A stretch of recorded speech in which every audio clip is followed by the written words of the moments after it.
Dende hai uns anos, semella que estamos vivindo un momento de auxe da representación de personaxes LGBT+ en Hollywood. Con numerosos exemplos de películas gratamente recibidas polas críticas e que teñen acadado moita popularidade, parece que as persoas con sexualidades e identidades de xénero diversas están hoxe máis presentes que nunca na gran pantalla. Isto pode dar a entender que xa hai unha gran liberdade de expresión dentro do cine máis comercial de Hollywood.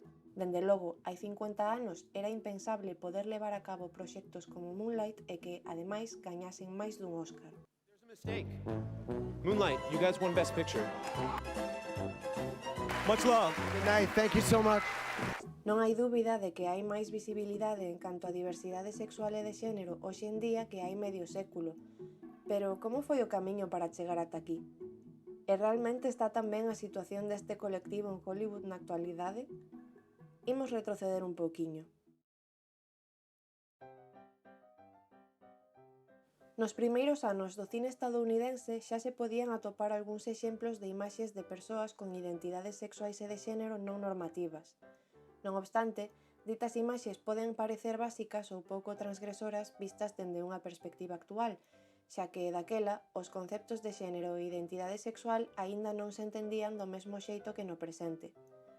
Termos que agora todo o mundo coñece como heterosexual, homosexual ou bisexual aínda se estaban a definir, e outros, como transxénero, nin sequera existían. De feito, a invención das imaxes en movemento a finais do século XIX coincide co período no que proliferan os estudos da comunidade científica que establecerían o concepto de identidade sexual. Así, a teoría científica afirmaba que as persoas homosexuais sentían atracción cara a persoas do mesmo xénero porque elas mesmas se consideraban, ou desexaban ser, do xénero oposto. É dicir, un home gay tiña a alma de muller atrapada en corpo de home, e unha muller lesbiana tiña a alma de home atrapada nun corpo de muller. Estas ideas vense reflectidas no cine da época. Nos anos 20 en Hollywood era común o estereotipo de home homosexual efeminado, o cal se coñecía en inglés como pansy. Este personaxe aparecía sempre brevemente ou con papéis secundarios e xeralmente cunha función cómica e degradante. En canto ás mulleres, insinuábase que non eran heterosexuais cando aparecían con vestimenta tradicionalmente masculina.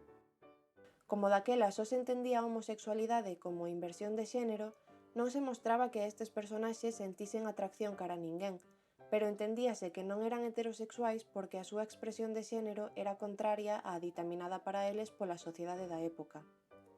O seu xeito de vestir, de moverse ou de falar era o que indicaba se eran normais, no sentido de entrar dentro da norma ou non. You must excuse my coming in my town clothes, but your chauffeur said there wasn't a moment to lose, so I came just as I am. Na maior parte dos estudos de historia do cine fálase destes personaxes como homes gays e mulleres lesbianas, pero hai numerosos exemplos que tamén poden ser interpretados como persoas bisexuais ou trans. Foran o que fosen, eran personaxes que estaban pensados para representar identidades que se saían da norma.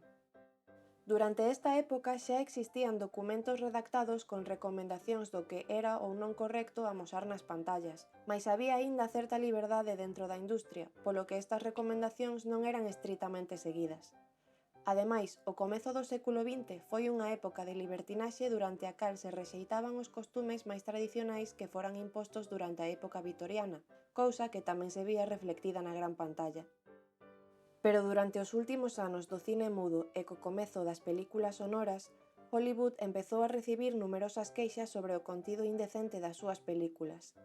Isto, xunto cunha serie de escándalos relacionados con estrelas de cine, propiciou máis críticas por parte do público, do Congreso e da Igrexa Católica. Pedíaselle ao goberno federal que regulase e censurase a industria do cine de Hollywood.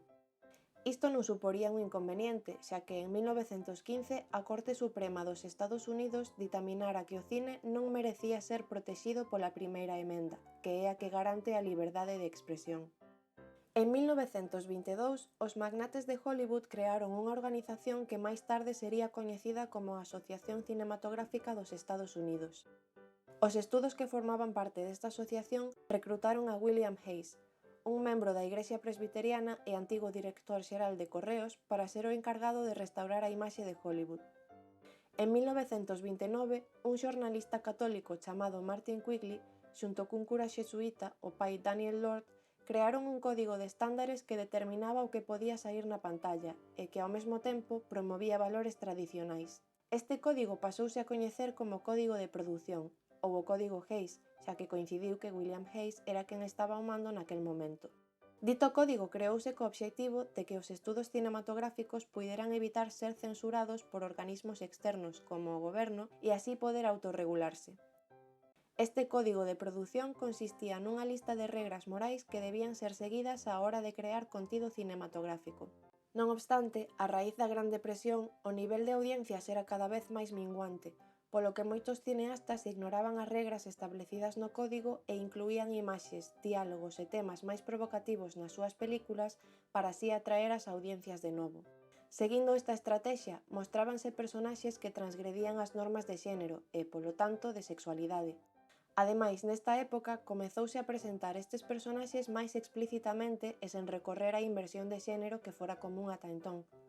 Pero esta liberdade non duraría moito. Ata ese momento, Hollywood fora capaz de ignorar o código porque non había un método forte para executalo, mais a indignación do público e da Igrexa ía en aumento. Como resposta ás protestas xerais, en 1933 estableceuse unha estrategia para impoñer o código máis estritamente. Cada estudo debería entregar os guións, probas de vestiario, publicidade e as películas rematadas á Administración do Código de Produción para ser aprobadas. Non recibir o selo de aprobación por parte da Administración significaba que unha película non se podía estrear, xa que os estudos cinematográficos que formaban parte da asociación tamén eran donos da maior parte das salas de cine. Baixo as regras morais do código quedaba prohibido mostrar en pantalla certos contidos como as relacións interraciais ou críticas á relixión. Entre todas as súas regras, o código establecía o seguinte: a perversión sexual ou calquera inferencia a esta queda estritamente prohibida. Aínda que perversión sexual pode resultar algo ambiguo, nos seguintes anos quedaría claro que o termo se refería a aquelas persoas que non eran heterosexuais e aquelas ás que hoxe nos referiríamos como trans. O código impúxose oficialmente o 13 de xuño de 1934 e seguiría vixente durante máis de 3 décadas, coincidindo así co que hoxe se coñece como a era clásica de Hollywood.